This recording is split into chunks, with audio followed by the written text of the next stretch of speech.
Good morning, students. Today we will discuss about matrices and determinants. And the session objectives will be determinants of a square matrix, minors and cofactors, properties of determinants, application of determinants, that is area of triangle, and solution of system of linear equations. So first we come about the determinant. A determinant is represented by capital alphabet as written here it is. As it represents a single element, it is a square matrix of order 1. The determinant, the value of the element will be the value of the determinant itself. It is called the determinant of order 1. Now the determinant of a square matrix of order 2 by 2. It can be represented as A11, A12, A21 and A22. The value of determinants can be calculated by multiplying the diagonal elements A11, A22 with a minus sign A21 and A12. For an example, we evaluate the determinant of the value 4, minus 3, 2 and 5. By applying the formula by the diagonal multiplications, easily we can evaluate the value, we get the value 26. Now, we come for the value of determinant of a square matrix of order 3.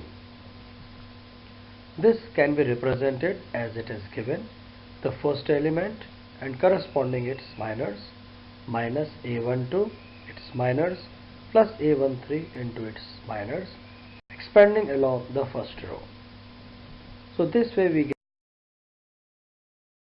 get the value of the determinant. For an example, if we have a determinant of order 3 by 3, the first row 2, 3 minus 5, second row 7, 1 minus 2, third row minus 3, 4 and 5.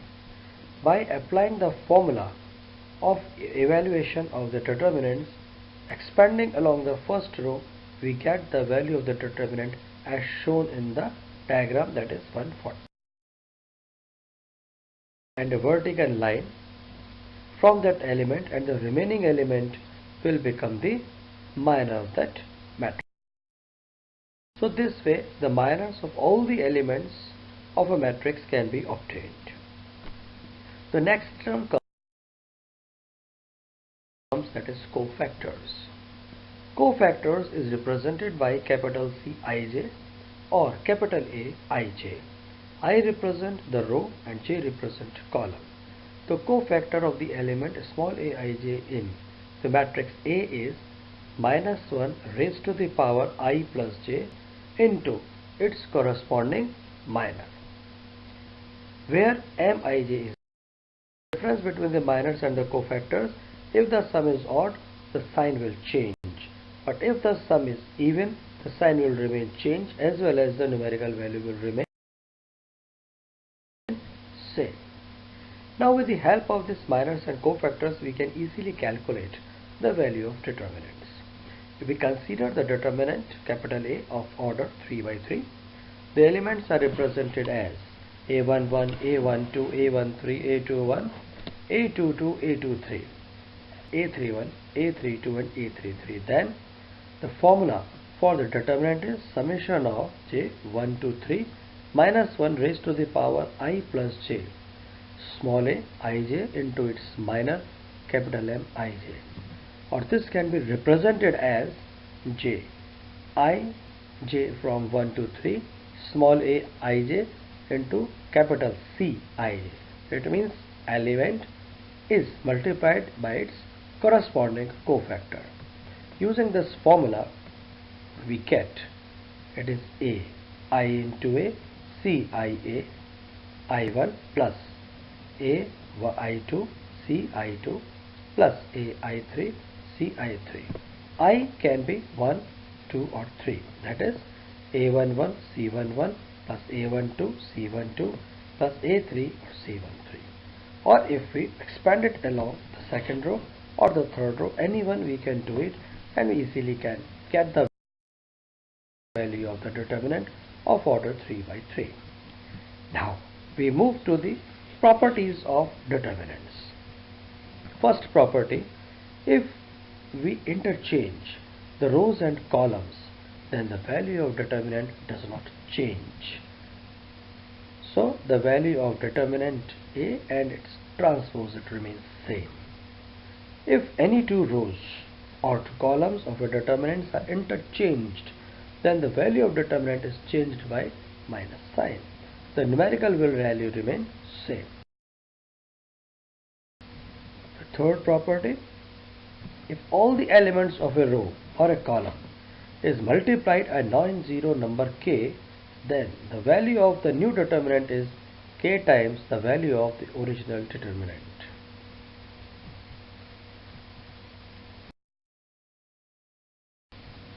Now, the next property 4, if each element of any row or any column consists of two or more terms, then the determinant can be expressed as the sum of two or more determinants, as in the example it is expressed with a single determinant can be divided into the two determinants. Now, the fifth property, the value of determinant is unchanged if any row or column is multiplied by a number and then added to any other row or column. As example, if we add in column 1 C1 plus m of C2 minus n of C3, that is, in column 2 and 3 we have multiplied by numerical value and then we are adding the value in the column 1, then the value of determinant will not change. Next property, if any two rows or columns of a determinant are identical, then the value of determinant will become 0. Next property, if each element of a row or a column of a determinant is 0, then the value of determinant is also 0. Next property, if A, the determinant is represented by the diagonal matrix, it means the principal diagonal elements are having certain values and remaining all the elements are 0, then it is represented by the multiplication or the product of all the three elements of a diagonal matrix. Now, these are the certain properties of a determinants. Now, we use these properties to find out the different values. There are certain operations which we use to evaluate the determinant. Number 1, Ri to denote the ith row. If we interchange the rows and the columns, it is represented as Ri interchange with Rj to denote the interchange of ith row and jth rows. Similarly, R1 interchange with or represented with Ri plus lambda times of Rj to denote the addition of lambda times the elements of jth row to the corresponding elements of the ith row. Next, lambda times of Ri to denote the multiplication of all the elements of ith row by lambda. So these are the certain operations which we will use while we are getting the value of determinant by the certain operations.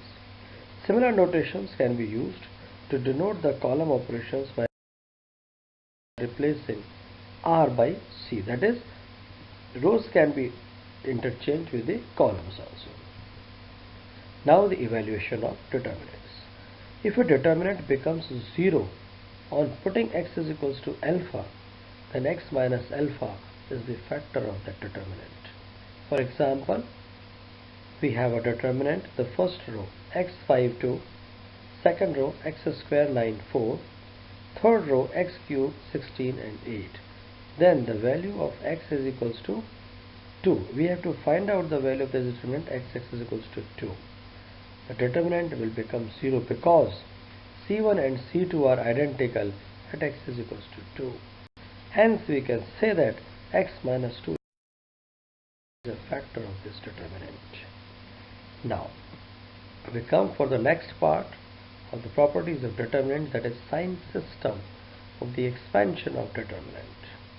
Sign system for order 2 and order 3 are given. For order 2, it is alternately in column plus minus minus plus. Similarly, alternately, it will move plus minus, plus minus, plus minus, and so on, as it is shown in the diagram. Now example 1. Find the value of the following determinants. The first determinants, the row 42, 1 and 6, second row 28, 7 and 4, third 14, 3 and 2. Solution we get. First, this 42 can be written as 6 into 7, 28 can be written as 4 into 7, 14 can be written as 2 into 7. The next two columns will remain same. Now take out 7 common from the column 1. We get first column 642 and the third column is also 642. Since the two columns are identical, the value of the determinant will become 0 by using the properties. Similarly, we can solve the second example. Here also we find that the first column and the second columns are identical, so the value of determinant will become 0. Now we have another example.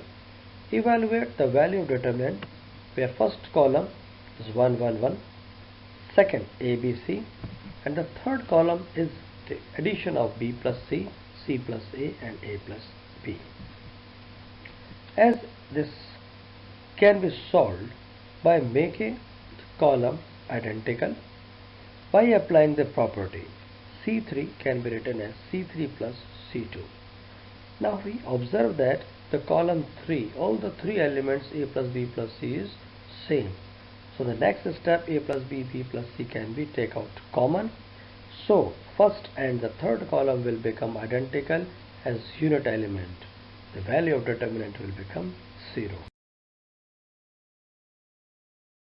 Hence, this way we can calculate the values of the determinants using certain properties. Now we move ahead to evaluate the determinant. First row ABC, second A square, B square, C square, third BC, CA and AB. Now we will apply the property C1 is equals to C1 minus C2 and C2 is equals to C2 minus C3. By applying this property, we observe that A minus B and B minus C becomes common. So they can be taken out and the first row will become 1, 1 and C. Second row will become A plus B, B plus C, C square and minus C, minus A and AB. The value of the determinant, it will be easy and better way to solve if we are able to find out or we are able to put two zeros in any particular row or particular column. Now we come for the application part, that is area of triangle using the determinants. Suppose in a triangle the three vertices are given to us x1, y1, x2, y2 and x3, y3. Then the area of the triangle can be expressed as 1 upon 2 determinant x1, y1, 1, second row x2, y2, 1, third row x3, y3 and 1, and then we can expand and we get the formula to calculate the value of the triangle. For example, find the area of a triangle whose vertices are -1, 8, -2, -3, 3 and 2. So substituting the values in the given formula, we evaluate it by expanding the determinants and we get the area 25 square units. Based on the properties of determinants, properties of triangles, we have a condition of collinearity of the 3 points. If 3 points A, B and C are x1, y1, x2, y2 and x3, y3, then we have to prove that A, B, C are collinear if the area of the triangle will become 0. That is, the determinant of the points will become 0. For an example, if 3 points x, -2, 5, 2, 8, 8 are collinear, then find x using determinants. So we substitute the points, first row x, -2, 1, second row 5, 2, 1, third row 8, 8 and 1 is equals to 0. Expanding, we get the value of the x, that is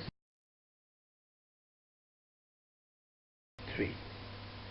Now we come for the another important application of determinants once we solve the system of linear equations. So first we talk about the two equations of the linear equations. a1x plus b1y equals to c1, a2x plus b2y is equals to c2. Here x can be calculated as using the Cramer's rules d1 upon d, y is equals to d2 upon d, provided d is not equals to 0. Then what is the value of d? It is the determinant of the coefficients of variables a1 b1, a2 b2.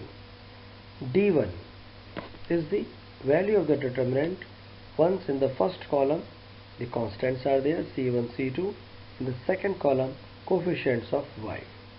d2, the first column is the coefficient of x, second column is the constant value. Then substituting these values we can easily calculate the value of x and y.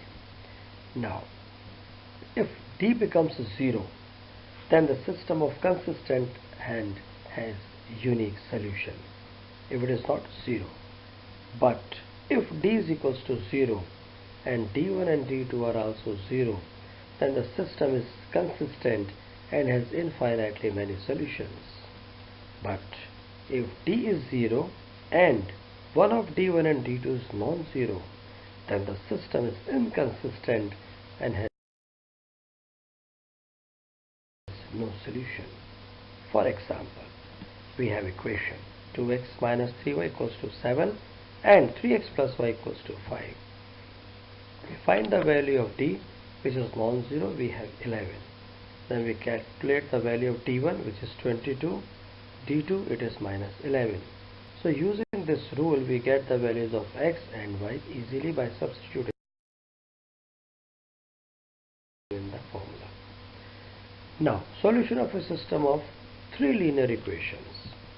So the equations are a1x plus b1y plus c1z equals to d1, a2x plus b2y plus c2z is equals to d2, a3x plus b3y plus c3z is equals to d3. Then the value of x is d1 upon d, y is equals to d2 upon d, and z is equals to d3 upon d, provided d is not equals to 0. Then by the following way we can calculate the value of d, d1 and d2 and apply the Cramer's rule. We can find the value of the x, y and z. Now if d is not equals to 0, then the system is consistent and has unique solution. But if d is equals to 0 and d1, d2, d3 are also 0, then system has same, the infinite solutions or no solution. If d is equals to 0 and one of d1, d2, d3 is non-zero, then system is inconsistent and has no solution. But if all the three d1, d2 and d3 are 0, then system is called the system of homogeneous linear equations. If d is not equals to 0, then the system has only a trivial solution, that is x is equals to y is equals to z is equals to 0. If d is equals to 0, then the system has infinite solutions. For example, we have three equations: 5x minus y plus 4z equals to 5, 2x plus 3y plus 5z is equals to 2, 5x minus 2y plus 6z is equals to minus 1. So first of all we will calculate the value of capital D, which is 51, then d1, which is 1. xyz can also be solved by the formula by applying. We have given the matrix, then we will calculate the matrix of cofactors, and then we will find out the adjoint of a matrix by transposing the matrix of its cofactors. Then we can find out.